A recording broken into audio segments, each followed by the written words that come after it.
আমাদের বাংলাদেশে মাঝে মাঝে এমন ধরনের ঘটনা ঘটে যেই ঘটনার বর্ণনা আসলে ভাষায় দেওয়া সম্ভব না, বা বলতে পারেন এমন এমন অপরাধ সংঘটিত হয় বাংলাদেশে মাঝে মাঝে যেইগুলোর শাস্তি হয়তো বাংলাদেশের যে আইন ব্যবস্থা আছে সেখানে কিন্তু নেই। এমনই একটি জঘন্য ঘটনা ঘটেছে মাগুরায় গত বৃহস্পতিবার। আপনারা অবশ্যই সবাই অবহিত আছেন, অলরেডি বিভিন্ন নিউজ চ্যানেলে, সোশ্যাল মিডিয়ায়, ফেসবুকে, আপনারা সব জায়গায় এই খবরটি আপনারা অলরেডি শুনে ফেলেছেন। এই ঘটনার পরপরই একটি ভিডিও আমার সামনে আসে যেখানে মেয়েটিকে হাসপাতালে নিয়ে যাওয়া হচ্ছে, সেরকম একটি ভিডিও বা নিউজ আমার সামনে আসে, কিন্তু আমি তখন আসলে গুরুত্ব সহকারে দেখিনি। পরবর্তীতে বারবার এটি আসতেছিল, তারপরে আমি এটিকে দেখলাম এবং বুঝলাম আসলে ঘটনাটা কি।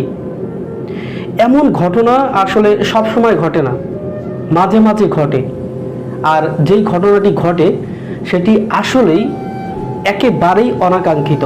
দেখুন, ধর্ষণ, রেপ এগুলো সচরাচর হয়ে থাকে, তার কিছু রিজন থাকে বা সেরকম কোনো ফ্যাক্ট থাকে।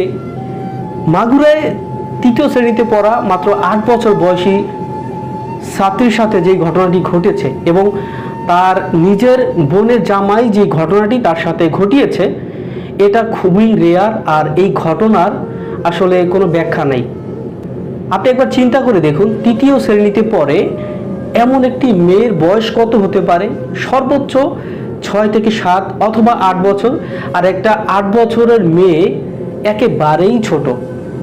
এমন ছোট একটি মেয়ের সাথে ইভেন তার দুলাভাই এই ঘটনাটি ঘটাবে, সেটা আসলে কল্পনার বাইরে। এমন লোকদের, এই সমস্ত কাজ যারা ঘটায়, এরকম জঘন্যতম কাজ যারা ঘটায়, তাদের এমন শাস্তি দেওয়া উচিত যেগুলো আসলে পৃথিবীতে একটি দৃষ্টান্ত হয়ে থাকবে। এমন জঘন্য কাজ যারা ঘটায় তাদেরকে এমনভাবে শাস্তি দেওয়া উচিত যেগুলো পৃথিবীতে আর কোনো দিন কাউকে দেওয়া হয়নি।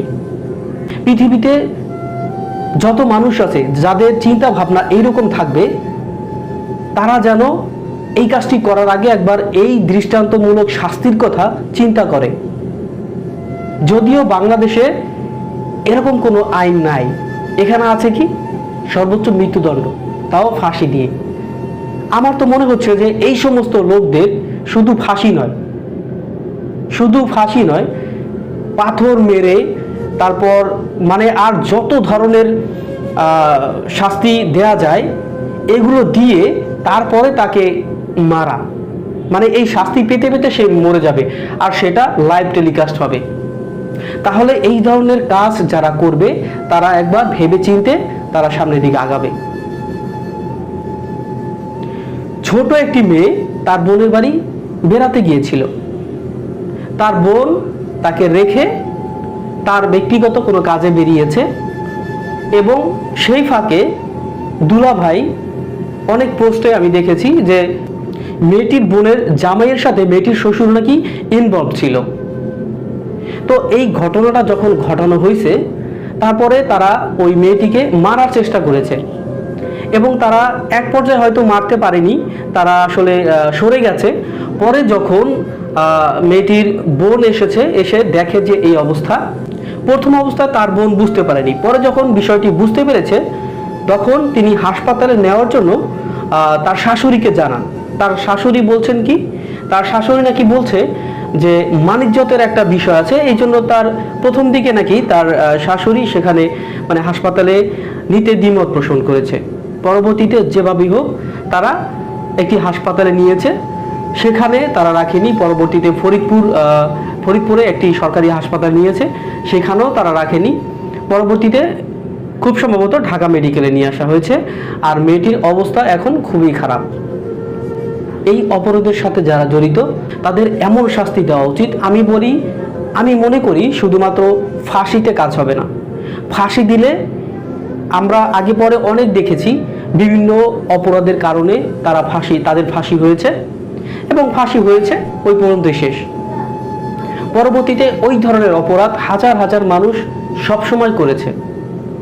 এমন কোনো শাস্তির ব্যবস্থা করা উচিত, এমন কোনো শাস্তি এই ধরনের অপরাধের জন্য রাখা উচিত বাংলাদেশের আইনে, যেটা আসলে লোমহর্ষ হবে, মানে খুব ভয়ঙ্কর হবে।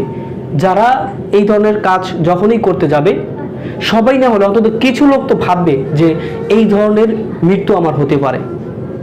ফাঁসি দিলে সর্বোচ্চ হয়তো 2-1 মিনিটে মারা যায়, বাট মিনিমাম আধা ঘন্টা বা 1 ঘন্টা বসে মেরে মেরে বা বিভিন্নভাবে অত্যাচার করে কষ্ট দিয়ে মারা যায় এমন কোনো শাস্তির ব্যবস্থা রাখতে হবে। আমরা আল্লাহর কাছে দোয়া করি যেন এই বাচ্চা মেয়েটি সুস্থ হয়ে উঠতে পারে।